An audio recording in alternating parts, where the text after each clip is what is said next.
কিয়ামতের ময়দানে সমস্ত জান্নাতবাসীরা যখন জান্নাতে চলে যাবে আর জাহান্নামবাসীরা যখন জাহান্নামে চলে যাবে, তো জাহান্নামবাসীদেরকে প্রশ্ন করা হবে, মা সালাকাকুম ফি সাকার, আজকে যে তোমরা এই জাহান্নামে আসছো, জাহান্নামে আসার পিছনে কারণ কি ছিল?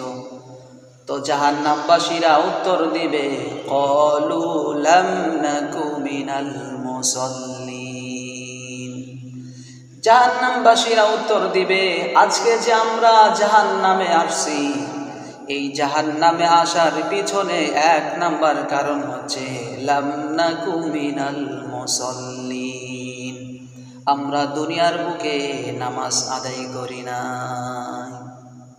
নামাজের গুরুত্ব কেমন? হাদিস শরীফ আল্লাহর নবী সাল্লাল্লাহু আলাইহি ওয়াসাল্লাম বলেন, আউয়ালু মা ইউহাসাবু বিহিল আবদু ইয়াউমাল কিয়ামাতিস সালাহ, কিয়ামতের ময়দানে সর্বপ্রথম বান্দার নামাজের হিসাব নেওয়া হবে।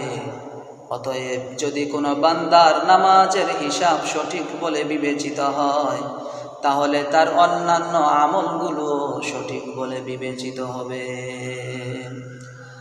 আর যদি কোনো বান্দার নামাজের হিসাবের মধ্যে কমতি হয়ে যায়, ত্রুটি এসে যায়, তাহলে বাকি অন্যান্য আমলগুলোর মধ্যেও ত্রুটি এসে যাবে।